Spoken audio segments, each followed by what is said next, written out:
सरसंस्थापक छत्रपती शिवरायांना मानाचा मुजरा करतो। भारतीय राज्यघटनेचे शिल्पकार भारतरत्न डॉक्टर बाबासाहेब आंबेडकर यांना मानवंदना अर्पित करतो। बॉम्बे हायकोर्टच्या या नूतन इमारतीच्या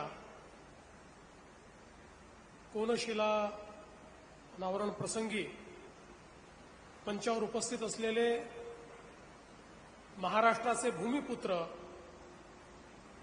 आणि सर्वोच्च न्यायालयाचे सरन्यायाधीश आदरणीय भूषण गवई साहेब, बॉम्बे हायकोर्टचे मुख्य न्यायाधीश माननीय श्री चंद्रशेखर साहेब, आमचे सहकारी राज्याचे उपमुख्यमंत्री माननीय एकनाथराव शिंदेजी, माननीय अजितदादा पवारजी, आमचे सहकारी आणि राज्याचे पीडब्ल्यूडी मिनिस्टर श्री शिवेंद्रसिंहराजे भोसले, या ठिकाणी मंचावर उपस्थित सन्माननीय न्यायाधीश श्रीमती रेवती मोहिते ढेरेजी, त्याचप्रमाणे सन्माननीय न्यायाधीश श्री रवींद्र घुगेजी, सन्माननीय न्यायाधीश जी.एस. कुलकर्णीजी, सन्माननीय न्यायाधीश एम.एस. सोनकजी, सन्माननीय न्यायाधीश ए.एस. गडकरीजी, सन्माननीय न्यायाधीश बी.पी. कोलाबावालाजी, सन्माननीय न्यायाधीश सुमन श्यामजी,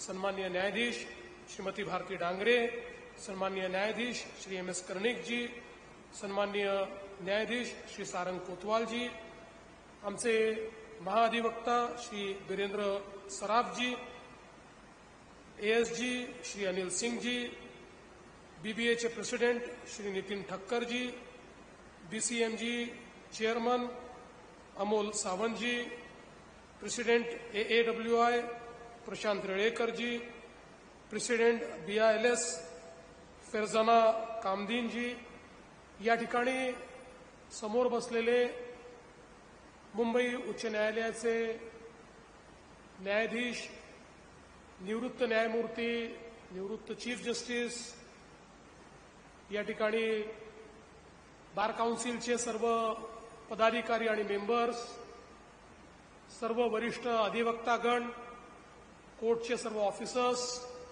आणि उपस्थित सर्व भगिनी आणि बंधूंनो, आज खरोखर आमच्या सगळ्यांकरता हा अतिशय आनंदाचा दिवस आहे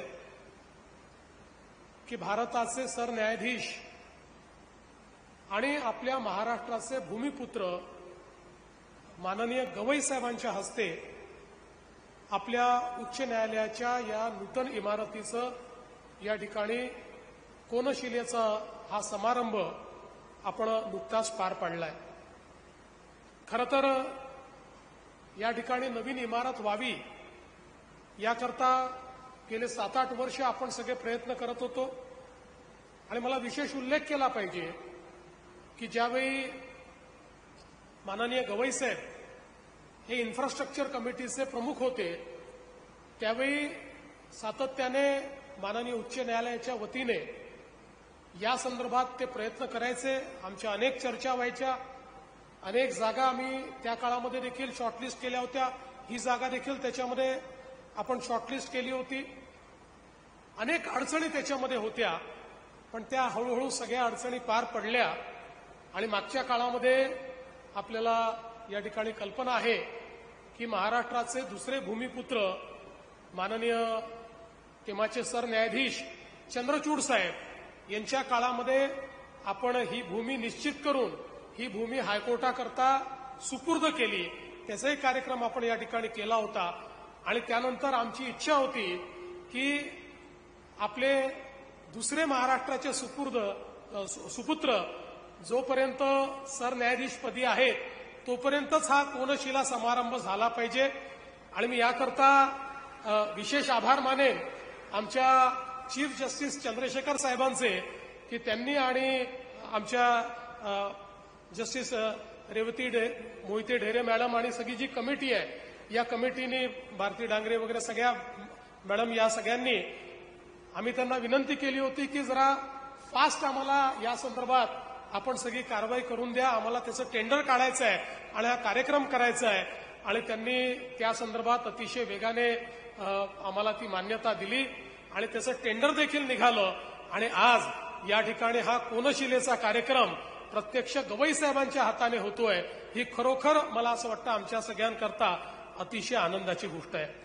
खरं तर आपल्या सर्वांना माहिती आहे की बॉम्बे हायकोर्ट हे मगाशी अजितदादांनी उल्लेख केला की 1862 साली तयार झालेलं आणि मला असं वाटतं की देशातल्या अतिशय जुन्या न्यायसंस्थांपैकी ते एक आहे.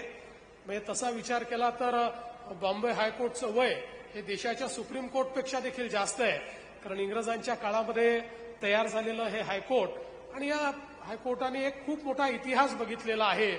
म्हणजे आपण आजही लोकमान्य टिळकांची जी ट्रायल झाली ती जागा या हायकोर्टाने अतिशय चांगल्या पद्धतीनं त्याची जोपासना करून ठेवली आहे. अनेक ऐतिहासिक अशा प्रकारचे खटले, अनेक स्वातंत्र्य संग्रामाशी संबंधित ऐतिहासिक अशा प्रकारच्या घटना किंवा वेगवेगळ्या प्रकारे न्यायदानाच्या या संपूर्ण इतिहासामध्ये ज्याला वॉटरशेड मुव्हमेंट्स म्हणू शकतो, ज्याला मैलाचा दगड म्हणू शकतो, अशा प्रकारच्या अनेक घटना या जी काही आताची इमारत आहे इमारतीने बघितलेल्या आहेत. आणि खरं म्हणजे मी त्या इमारतीचा इतिहास बघत होतो तर त्यावेळी ही इमारत 16,000 काही रुपयांमध्ये तयार झाली होती आणि त्यातही जी काही त्याच्याकरता बजेट अलोकेट झालं होतं त्या बजेटपैकी 300 रुपये वाचले होते. त्यामुळे त्या काळामध्ये अतिशय मला असं वाटतं की बचत करून ही इमारत या ठिकाणी तयार केली होती. त्यामुळे आपल्या पीडब्ल्यूडीच्या लोकांना माझं सांगणं आहे की तुमच्या समोर हा इतिहास आहे की जे काही अलोकेट केलं होतं त्याच्यापेक्षा कमी पैशामध्ये जर ही इमारत त्या काळामध्ये तयार झाली तर आताची इमारत जी आहे ती आपण जे काही बजेट अलोकेट केलेलं आहे किमान त्या बजेटमध्ये पूर्ण करण्याचा प्रयत्न हा निश्चितपणे करू, म्हणजे दादांना पुन्हा चिंता करण्याची आवश्यकता पडणार नाही आणि निश्चितपणे एक चांगली इमारत या ठिकाणी तयार होईल. मला या गोष्टीचा आनंद आहे की या इमारतीकरता हाफिज कॉन्ट्रॅक्टर यांच्यासारखे एक अतिशय प्रथितयश अशा प्रकारचे आर्किटेक्ट नेमण्यात आलेले आहेत.